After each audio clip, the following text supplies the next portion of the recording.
Et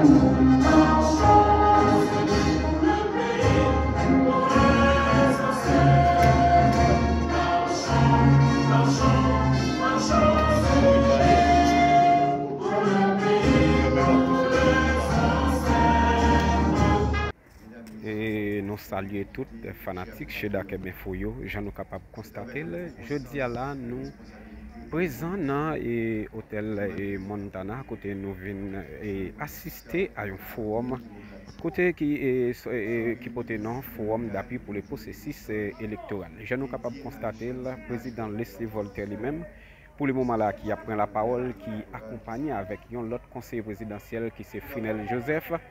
Eh bien, nous connaissons, j'en ai regardé là sur l'écran, et Premier ministre PM Gary Coney, lui-même qui présente malgré, et faut nous noter pour déjà 6 conseillers présidentiels sur 7 déjà votés pour voyer et Premier ministre Gary Coney lui-même aller et puis remplacé par Didier Alix Fizeme. Eh bien, je suis capable de constater jeudi à là, c'est sur le processus électoral là, et même il y aura le débat des points.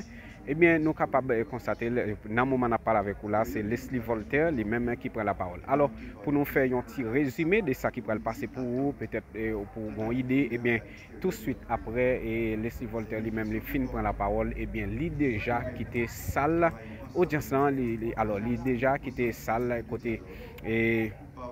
côté forme dans lui-même l'a déroulé avec tout l'autre conseiller Finel Joseph, eh bien, il a déjà quitté PM Gary Coney dans la salle là pour rentrer. Eh bien, faut que nous disions et Gary Coney lui-même de temps en temps qui a fait parler ensemble avec conseillers et alors directeur cabinet de temps en temps qui a fait parler et puis bon moment qui pourra arriver et puis il pourra demander pour le fond déplacer pour la toilette. Eh bien, les fanatiques chez Dakar Benfoyo nous-mêmes qui saisissent et avec les oreilles dans ça qui a un rapport avec l'actualité politique et sociale dans le pays d'Haïti, eh bien, nous sommes obligés présents dans l'hôtel Montana pour nous venir assister à un forum. Il faut nous dire déjà, si toutefois le moniteur lui-même les publié et décret qui voyait Gary Coney aléa, ça c'est Gary Coney, eh bien, Gary Coney lui-même, nous connaissons, il fait partie des gouvernements haïtiens encore.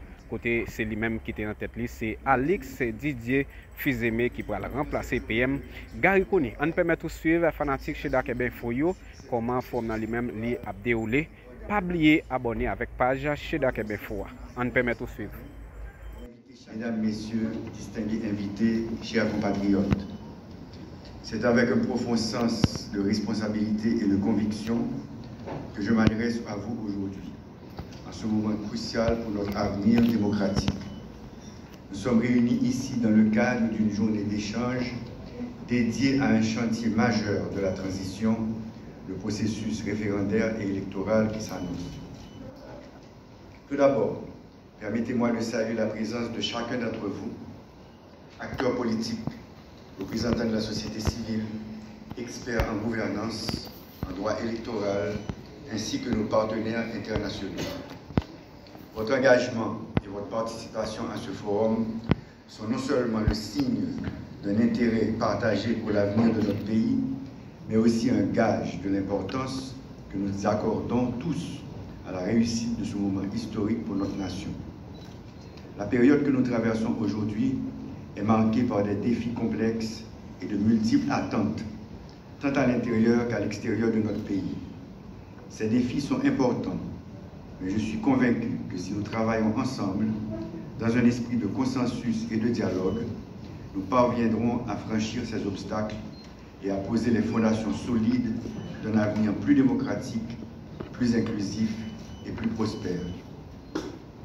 Le processus électoral qui s'annonce n'est pas seulement une question d'organisation technique. Il s'agit d'un moment décisif qui marquera notre capacité à renouer avec les principes fondamentaux de la démocratie, la transparence, l'équité, l'inclusion et surtout la participation active de chaque citoyen à la construction de son. Cependant, comme vous le savez, organiser des élections libres, transparentes et crédibles n'est jamais une tâche aisée en Haïti. Mais il existe aussi des solutions. C'est précisément ce pourquoi nous sommes réunis aujourd'hui. Dans l'Union, nous devons réfléchir et proposer des mécanismes adaptés pour chaque problématique. Mesdames et messieurs, aujourd'hui, en ouvrant cette journée de réflexion et de travail, je tiens à souligner que le succès du processus électoral dépend de nous tous. Nous devons sensibiliser nos concitoyens et inviter chacun d'eux à intégrer pleinement ce processus de reconstruction et de redressement de notre démocratie. Nous avons le devoir de faire en sorte que les prochaines élections soient les plus transparentes, les plus inclusives et les plus crédibles de notre histoire. C'est là notre engagement, c'est là notre responsabilité collective. Et c'est dans cet esprit que je vous invite à débattre et à proposer des solutions concrètes pour que nos jeunes retrouvent un socle leur permettant de reprendre notre marche de peuple indépendant. Je suis convaincu que grâce à votre expertise, votre engagement et votre sens du collectif, nous réussirons à gagner ce pari sur notre futur.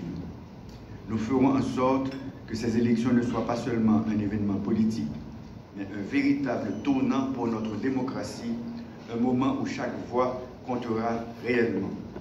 Je vous remercie pour votre attention et je vous souhaite de fructueux travaux. Merci. De nos différents partenaires, Mesdames, Messieurs, mes distingués collègues du Conseil électoral provisoire, Mesdames, Messieurs les cadres du Conseil électoral, Mesdames, Messieurs, je voudrais tout d'abord féliciter les organisateurs de cette journée d'échange pour le choix judicieux du thème, les défis et les pistes de solutions au processus référendaire et électoral. J'y entrevois le souci des acteurs de se mettre en synergie pour le partage des idées et des expériences en vue de la réalisation d'élections crédibles dans le pays, l'une des étapes décisives à la réussite de la transition démocratique. Nous avons essayé une formule de transition depuis 1986. Nous avons connu maints et mes échecs. Le fait est qu'une transition réussie implique une vision, un consensus, des priorités, une élévation d'esprit, une manière de faire. Le Conseil électoral provisoire, dont je suis le président, est pleinement conscient des difficultés actuelles du pays et de sa mission. Point n'est besoin de décrire ici le contexte de crise dans lequel le Conseil est appelé à organiser le référendum et les prochaines élections générales dans le pays. Crise politique et sécuritaire, crise économique et financière, crise sociale et humanitaire. Cette rencontre nous offre l'occasion d'examiner ensemble le chemin à parcourir, d'identifier les blocages, d'évaluer les besoins, de renforcer les partenariats indispensables pour l'organisation d'élections crédibles dans tout le pays et à tous les